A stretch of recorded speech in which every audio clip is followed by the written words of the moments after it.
का? आम्ही नाही येत महासभेत. आम्ही जातो बाहेर.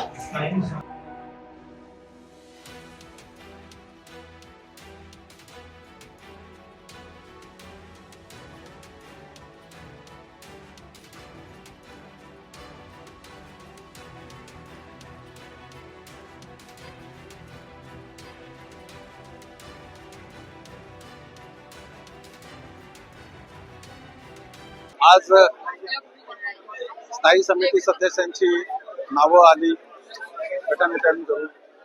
लवकरात लवकर स्थायी समितीचा सभापती निवडला जाईल.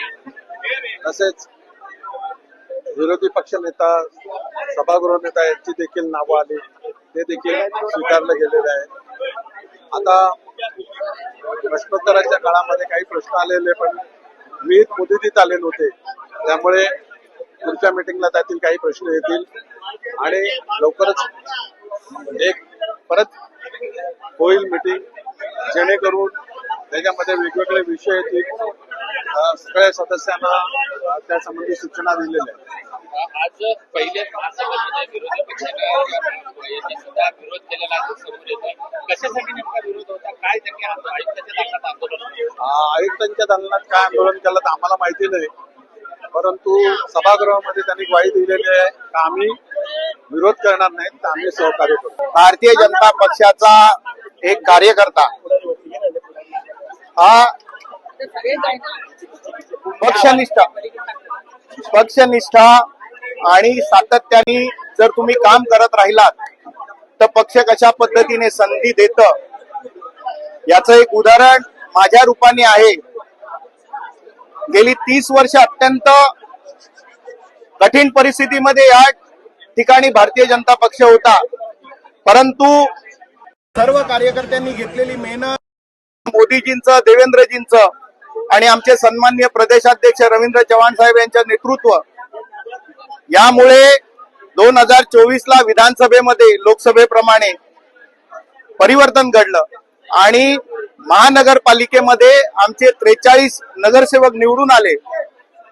आणि त्यानंतर या महत्वाच्या पदासाठी मला भारतीय जनता पक्षाने संधी दिली, त्याबद्दल भारतीय जनता पक्षाचे आमचे नेते आणि मुख्यमंत्री देवेंद्र फडणवीसजी, आमच्या सर्वांचे कार्यकर्त्यांचं काळजी घेणारं नेतृत्व आमचे सन्माननीय प्रदेशाध्यक्ष रवींद्र चव्हाण साहेब, आमचे सन्माननीय खासदार सावरा साहेब, या ठिकाणचे दोन्ही आमदार राजनप्पा नाईक, स्नेहा दुबे, आमचे गटनेते अशोक शेळके, या सगळ्यांनी माझी विरोधी पक्षनेता म्हणून निवड केली, त्याबद्दल मी त्यांचे मनापासून आभारी आहे.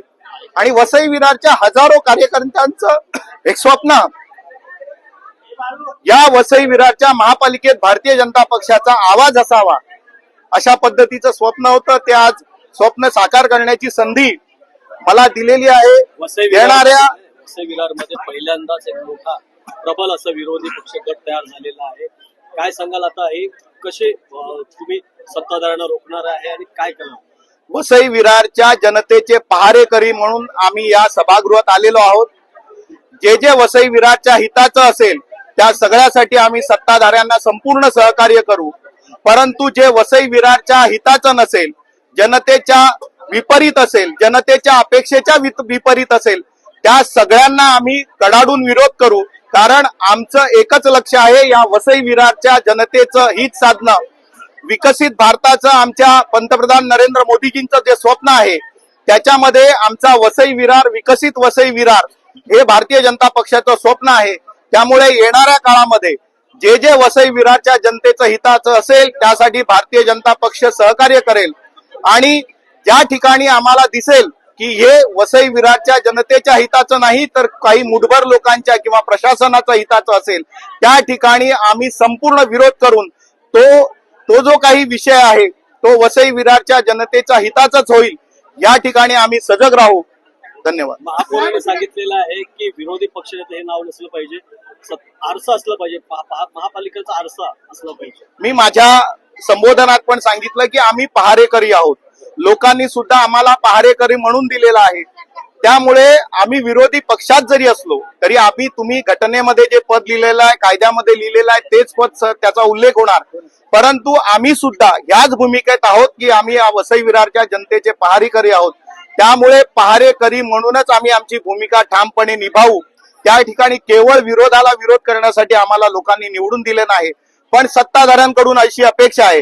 कारण गेल्या अनेक काळचा इतिहास बघितला तर सत्ताधाऱ्यांनी प्रचंड मनमानी या वसई विरार महापालिकेत केलेली आहे.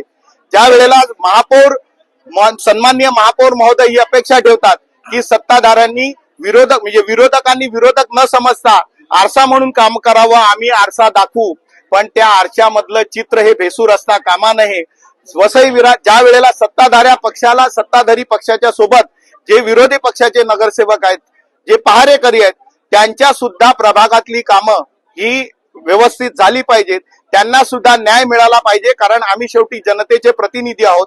त्यामुळे अशा पद्धतीची समन्वयाची भूमिका जर सत्ताधाऱ्यांनी घेतली तर मला नाही वाटत की काही संघर्षाचं काही कारण उरेल. या ठिकाणी तुमची सत्ता नसली तर राज्यामध्ये तुमची सत्ता आहे, केंद्रामध्ये तुमची सत्ता आहे, तर या वसई विरारसाठी काय तुम्ही योजना आणणार आहात? नाही, आपण बघितलं असेल तर आमचे सन्माननीय खासदार आणि दोन्ही आमदार हे केंद्र सरकार आणि राज्य सरकारच्या विविध प्रकल्पांमध्ये सातत्याने पाठपुरावा करत आहेत. वसईचं टर्मिनस असेल, त्याच पद्धतीने 6 पदरीचा विषय असेल, ह्या सगळ्या रेल्वेचा आपण विरार रेल्वे स्टेशन असेल, वसई रेल्वे स्टेशन असेल, या ठिकाणचं अपग्रेडेशन असेल, हे केंद्र सरकारचे प्रोजेक्ट आहेत. त्याच पद्धतीने वाढवण बंदराच्या अनुषंगिक जे काही प्रोजेक्ट आहेत ते केंद्र सरकारच्या माध्यमातून खासदार साहेब प्रयत्न करतात. आणि राज्य सरकारच्या माध्यमातून आपण आता बघितलं जवळपास 2,500 कोटीहूनचे जास्तचे प्रोजेक्ट या MMRDAच्या माध्यमातून वसई विरारमध्ये होत आहेत, ज्याच्यामध्ये 556 कोटी रुपये 2 ब्रिजसाठी मंजूर झालेले आहेत. अजून 2 ब्रिजचं टेक्निकल सँक्शन झालेलं आहे. त्यामुळे MMRDAच्या माध्यमातून आणि राज्य सरकारच्या माध्यमातून जो वसई विरारसाठी निधी आणता येईल त्यासाठी आमचे दोन्ही आमदार सजग आहेत, खासदारही सजग आहेत. त्यामुळे वसई विरारच्या जनतेच्या हितासाठी आम्ही सर्वार्थाने काम करू. धन्यवाद.